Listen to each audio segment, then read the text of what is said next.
জেসির সাথে আমার এমন ব্যবহার করা উচিত হয়নি। আসলে কি জানো, আমার মেয়ে তোমার ওই জ্বরেরই উপযুক্ত ছিল, কারণ ও তোমাকে ভালোবেসেছিল।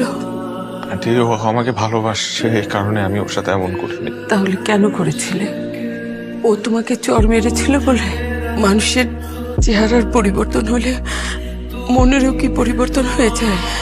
তুমি কি ভেবেছ তুমি আজ অনেক বড় শিল্পী, সেই জন্য জেসিয়া তোমাকে প্রপোজ করেছে?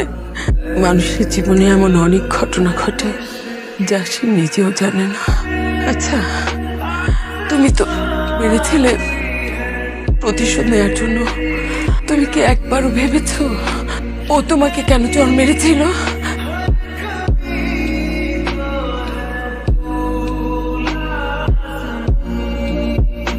মা, আমি তোমাকে ক্যাম্পাসে একটা ছেলের কথা বলেছিলাম না? কোন ছেলেটা? ওই যে দাঁত উঁচু, দেখতে যেন কেমন, সেই ছেলেটা?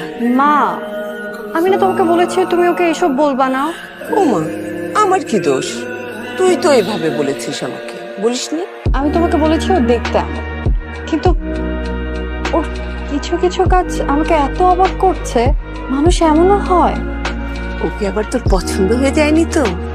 আচ্ছা মা, ভালো লাগা আর ভালোবাসা কি এক? ভালো লাগার থেকেই তো ভালোবাসার সৃষ্টি। ওর কিছু কাজ আমার এত ভালো লাগে। ওনার ক্যাম্পাসের কারোর সাথে কথা বলে না, ওর কোনো বন্ধুও নেই, তবুও আপন মনে চলে। ব্যাপারটা আমার কাছে অনেক অদ্ভুত লাগে। এটা কি ভালোবাসা? ও, তুমি ভুলে গেছো তুমি আরমান খানের মেয়ে। তোমার কাছে তো ঘরের পোষ্য প্রাণীও ভালো লাগে। পাপা, তুমি যা ভাবছো এরকম কিছুই না। আমি কিচ্ছু ভাবি না। তুমি আমার একমাত্র মেয়ে, তার মানে এই নয় যা ইচ্ছে তাই করে বেড়াতে। তুমি আমার আত্মসম্মানে আঘাত করবে, আমার মাথা হেট করবে। এখন তুমি ডিসাইড করো, তুমি ওকে তোমার জীবন থেকে সরিয়ে দেবে নাকি আমি ওকে পৃথিবী থেকে সরিয়ে দেবো। বাবা, আমি তোমাকে প্রমিস করছি তোমার সম্মান নষ্ট হবে এরকম কিছুই আমি করবো না। তো কিন্তু প্লিজ তুমি ওর কোনো ক্ষতি করো না। আমার না মাথায় আসছে না, সে কোথা থেকে এলো, আর তুই বা আশিকের ব্যাপারে এত কিছু কিভাবে জানলি? আসলে কাজগুলো আমার চোখে পড়েছে। তুই ওকে ভালোবেসে ফেললি? আমি কি বলেছি ওকে ভালোবেসে ফেলেছি? বলেছি ওর কাজগুলো ভালো লাগে। একই কথা জেস, তোর সাথে ওর কোনো ফ্রেন্ডশিপ নাই, তোকে চিনিস না জানিস, আর তুই বাসার গুনগান গাওয়া শুরু করে দিলি। আমি এখন কি করবো ওইটা বল। পাপা ওকে ছাড়বে না, ও ক্যাম্পাসে থাকা ঠিক হবে না। ক্যাম্পাসে থাকলে ওর সামনাসামনি পড়তেই পারি, ওকে ছাড়বে না। অনেক ভালো একটা ছেলে। জেস, আমিও জানি আশিক খুবই ভালো একটা ছেলে, খুবই সহজ সরল। আর আমি এইটাও জানি যে আঙ্কেল কিরকম। আমি এখন কি করব? পাপা আশিকের পিছনে তার লোক সেট করে দিবে। জেস, তুই কি চাস তোর এই একটা কথার কারণে একটা ছেলের জীবন নষ্ট হয়ে যাক? আচ্ছা ওকে, তুই যেহেতু 7 দিন সময় নিয়েছিস, আমাকে একটা দিন ভাবতে দে। আর তারপর পরে তুমি প্রপোজ করে বা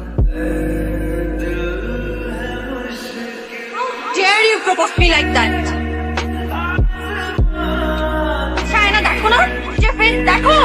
মা, আমার কিছু করার ছিল না।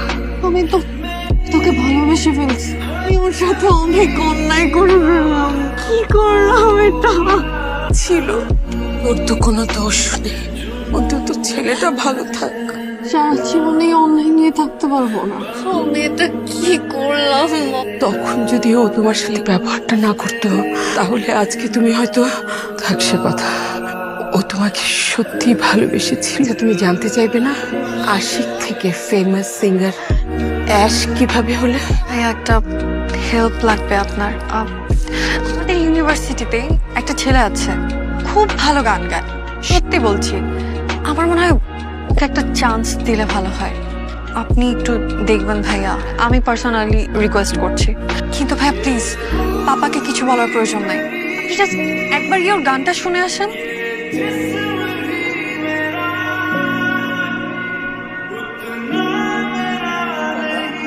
মন থেকে যা চলে যায় আমরা সেটা ফিরিয়ে আনতে পারি না, তো অনেক কিছু ধরে রাখতে পারি। স্বপ্ন ছিল নাম, দেশ, বিদেশ ছুঁয়ে যাবে। তুমি জেসিয়ার সেই স্বপ্ন মিথ্যে করে দিলে।